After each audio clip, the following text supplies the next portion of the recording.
If I told you that the government's protein recommendations were so dangerously low that they could be literally aging you faster, destroying your muscle mass, and starving you of energy, would you believe me? What I'm about to show you is going to completely change the way that you think about protein. And here's the kicker. Most doctors aren't taught this in school. We're going to narrow it down to one single number that's going to change everything about how you eat, feel, and age. Are you ready? Hey, I'm Dr. Will, family wellness chiropractor. I've been helping families unlock their God-given healing potential for over a decade now. And one of the questions that I get all the time is, Dr. Will, how do you eat? How much protein do you eat? Like, what does your diet look like? What's a healthy diet look like for me and for my family? So today we're diving into one of the most misunderstood and often overlooked macronutrients, and that's protein. If you are struggling to regain some energy, build strength, or lose that last 10 pounds, this video is for you. First, I need to tell you something that's probably going to shock you compared to everything that you've ever been taught about nutrition. There's a massive problem with the RDA, the recommended daily allowance for most vitamins, minerals, and macronutrients for that matter. So the RDA says that most adults need 0.8 grams of protein per kilogram of body weight. For most people, that's 50, 60, upwards of that if you're on the heavier side of things, of protein per day, which sounds reasonable, right? However, here's the problem. That recommendation was never meant to optimize your health.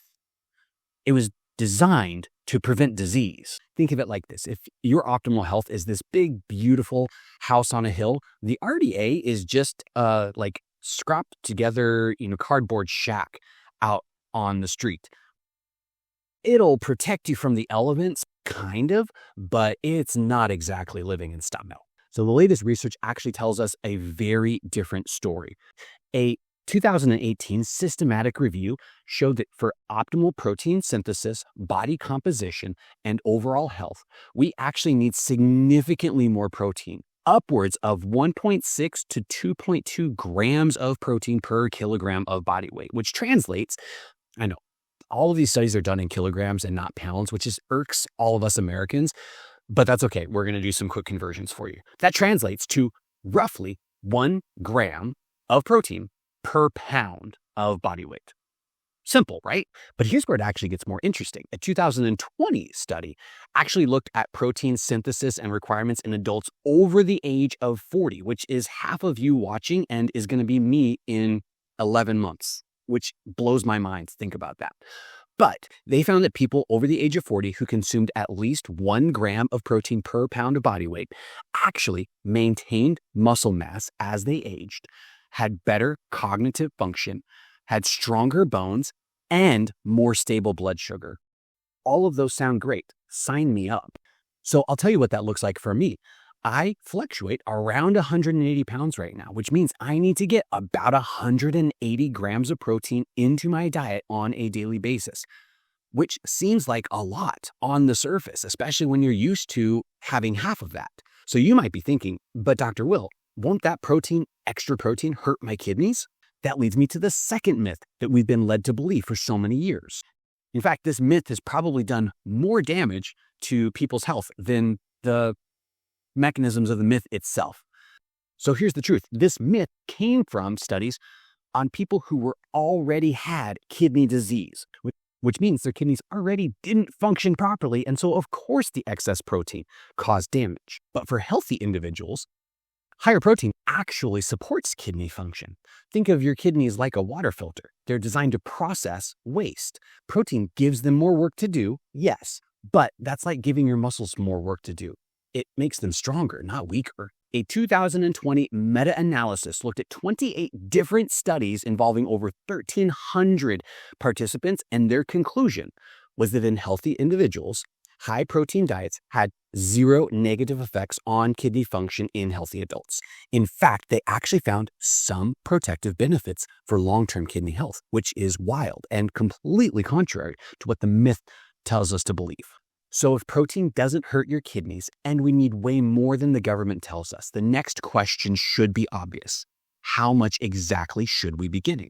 Now, I already kind of teased this answer earlier when I told you my story, so forget complicated calculations and percent breakdowns. That's for another video if you want to watch that. What I'm about to give you is the simplest protein formula that works for most people. Just like I said earlier, 1 gram of protein per pound of body weight. That's it. If you weigh 150 pounds, you're aiming for 150 grams of protein or more. If you're 200 pounds, you're aiming for 200 grams of protein or more.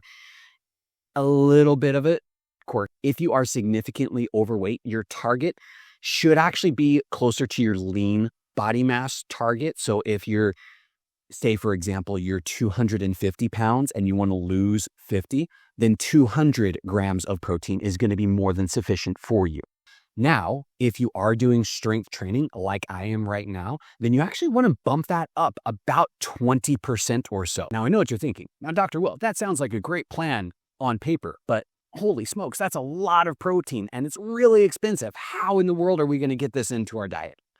Well, 1, you're kind of right. And 2, again, you're also kind of right. However, let me share with you the way that my family manages this, and I think it's going to work out really well for you too. Let's start at the beginning of the day. When you eat your protein also matters, and most people get this completely backwards.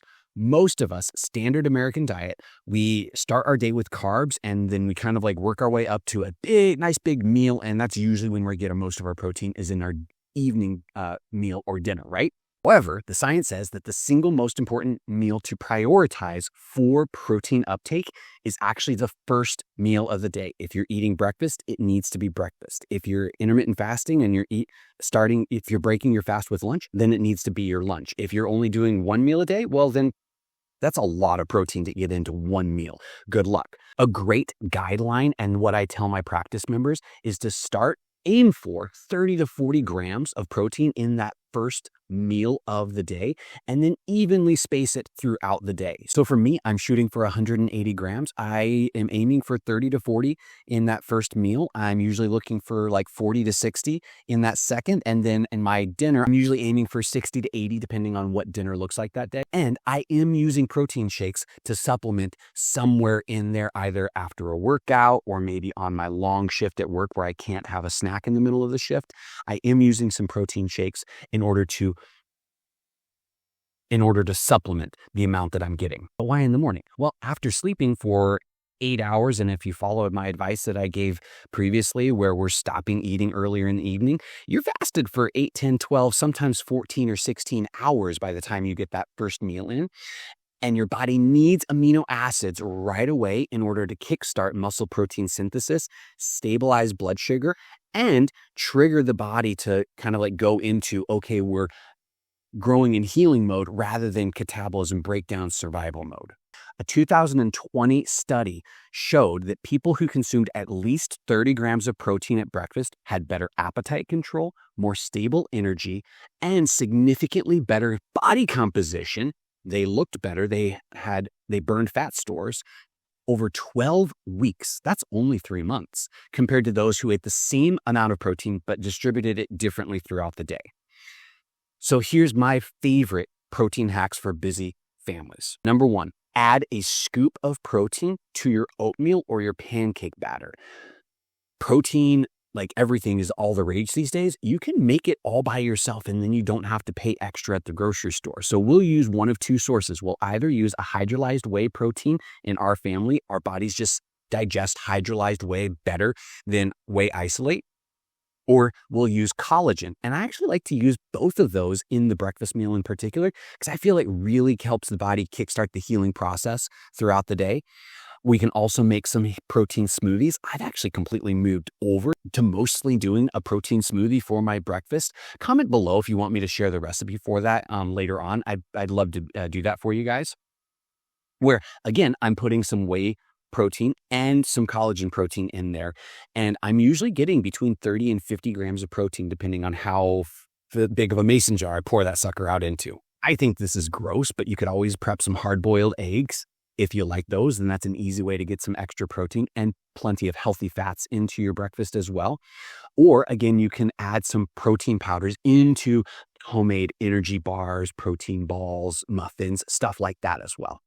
And the last thing that we have to address when we're talking about diet and nutrition is the quality of the source. Now, not all sources are created equal, and we all can't go out and, feast on Wagyu beef all the time. So making sure that we're prioritizing quality sources of our proteins in particular is going to be important. So focus more on complete proteins. I just got done telling you to do protein powders. That's a hack and a way to supplement. But you do want the bulk of your protein intake to be from a whole protein source. So I've shared previously that we bulk cook like chicken thighs and chicken breasts, and we'll put that on a salad, or we'll bulk cook some ground beef. And then again, you can do that and make a taco salad or do wraps with that. So prioritizing whole foods protein sources is going to be the best bet. But it doesn't have to be steak every night for dinner. Cheaper options like decent ground beef or decent ground turkey are more than acceptable.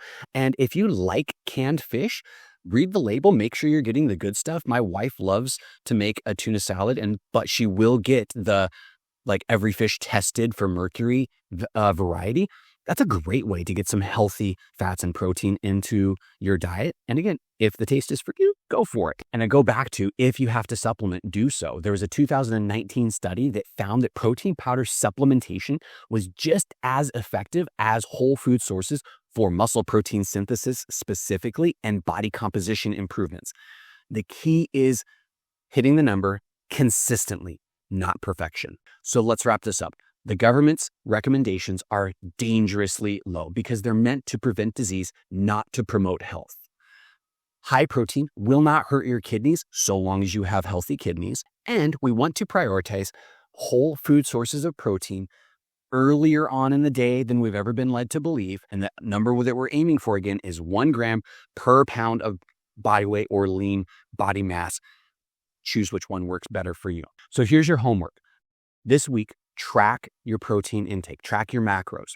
Don't try to change anything. Don't try to do anything wild. Just write down everything or use an app. I particularly like the app Chronometer. I don't know if that's how you pronounce it, but I think it's a really good one. It's the one I use, and I use the free version. It's perfectly fine. Just track how much you're getting so that you can make an educated decision about how you should be changing things moving forward. I bet you'll be shocked by what you're actually eating. For most people, it's about half of what the goal is. So remember, I believe that when God put you together, he didn't make mistakes. You were designed to be healthy, and making sure we have a whole healthy diet is a huge piece of the puzzle, and it's foundational to that perfect design. If this information helped and you enjoy content like this, please do me a couple of favors. One, hit the like and subscribe buttons down below. You know the drill. And lastly, drop a comment below. What's your favorite hack of getting some extra protein into the day? Or legit, if you have a great whey protein source, I want to hear about it in the comments. I'm actually looking for a new one right now, and I'd love to hear your feedback.